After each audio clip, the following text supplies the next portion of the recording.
Assalamualaikum warahmatullahi wabarakatuh. Perkenalkan, nama saya Evelyn Salsabila Aflaha dengan NPM 2408201017 dari Program Studi Sistem Informasi Angkatan 2024. Di dalam video kali ini, saya akan menjelaskan tentang Resource Allocation Algorithm. Kita next, pengenalan dalam sistem operasi atau operating system atau OS yang biasanya kita sebut.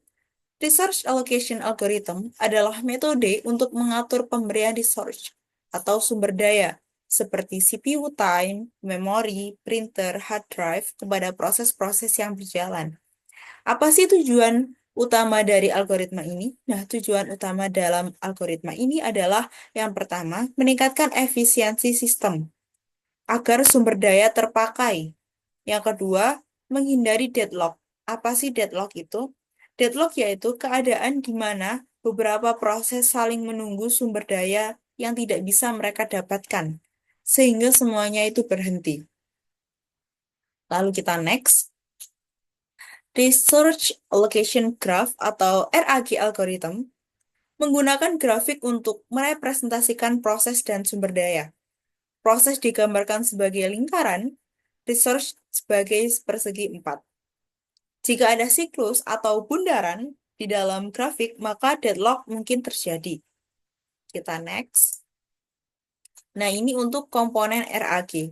Yang tadi sudah kita singgung proses, yaitu representasi aktivitas atau lingkaran yang biasa disimbolkan dengan lingkaran. Ini adalah sebuah proses dalam RAG.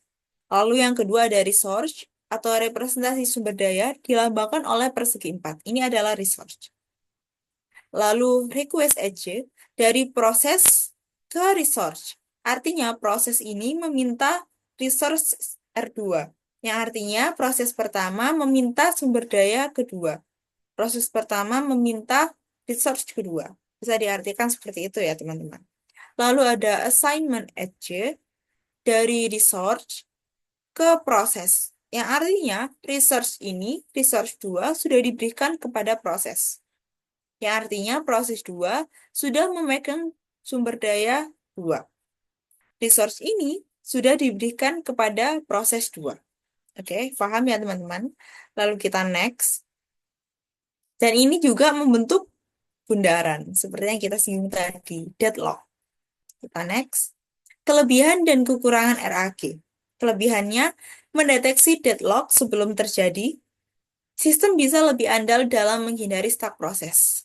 Lalu kekurangannya, mengecek siklus secara rutin bisa membebani kinerja. Kurang efisien untuk sistem skala besar yang memiliki ribuan proses. Kita next. Sebab terjadinya deadlock. Terjadinya deadlock, ada siklus di dalam resource allocation graph. Yang sudah kita singgung tadi, deadlock terjadi karena adanya sebuah lingkaran atau sebuah siklus. Semua proses dalam siklus menunggu resource. Semua proses dalam siklus dalam lingkaran menunggu sumber daya yang sedang dipegang proses lain di dalam siklus itu. Lalu tidak ada proses yang melepaskan resource secara sukarela. Semua terjebak menunggu. Jadi semua proses itu menunggu resource sumber daya, tapi sumber daya ini itu sudah dialokasikan kepada proses lain. Untuk lebih lengkapnya kita next saja. Nah ini, dua contoh kasus. Yang pertama ini adalah single instance resource type with deadlock. Yang ini adalah terjadinya deadlock. Deadlock identik yang pertama tadi, yang paling pertama adalah adanya bundaran, adanya siklus. Ini bundaran. Ya ini P1 sudah mendapatkan sumber daya dari R1, tetapi P1 juga meminta sumber daya dari R2. Ini P1 is waiting for R2. Dan juga seterusnya R2 sudah memberikan sumber daya kepada P2, tetapi P2 meminta sumber daya dari R1. Begitu seterusnya. Ini saling menunggu. Proses dan sumber daya saling menunggu satu sama lain. Semua proses dalam siklus menunggu sumber daya yang sedang dipegang proses lain di dalam siklus ini. Ini, proses sedang menunggu sumber daya ini, padahal sumber daya ini tuh sudah dipegang oleh proses 2. Jadi dia itu saling menunggu, saling waiting, terjebak di dalam satu kondisi, dan mereka berhenti. Tidak ada proses yang melepaskan resource secara sukarela, semua terjebak menunggu. Jadi semua ini nggak ada yang mau ngalah. Dia akan terus berputar-putar, waiting, dan akhirnya menyebabkan dia berhenti. Lalu di dalam contoh kasus yang kedua, ada single instant resource type without deadlock. Nah, ini tanpa deadlock ya, teman-teman. Karena yang pertama tadi, deadlock ada karena terjadi siklus. Nah, ini tidak ada siklus, tidak ada bundaran.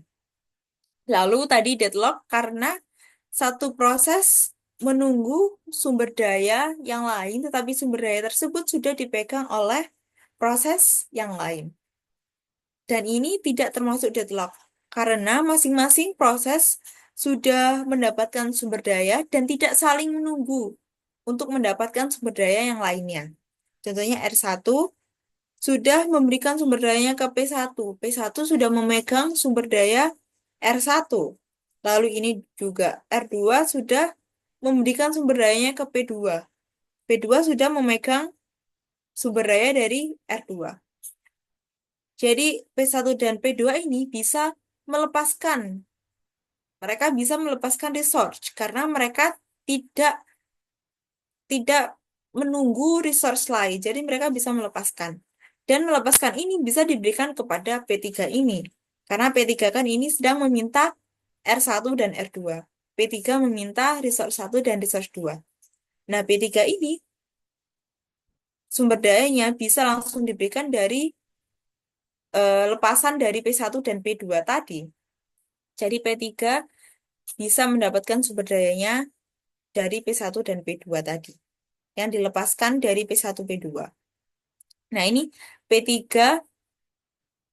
meminta R1 dan R2 dan kemudian mendapatkannya.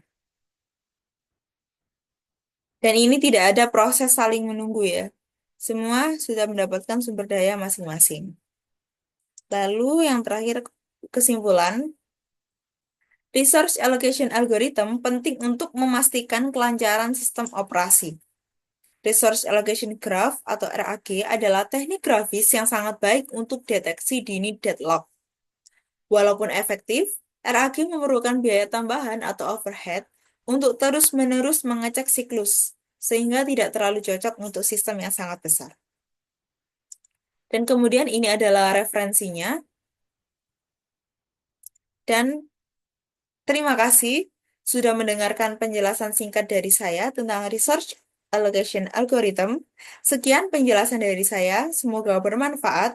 Wassalamualaikum warahmatullahi wabarakatuh.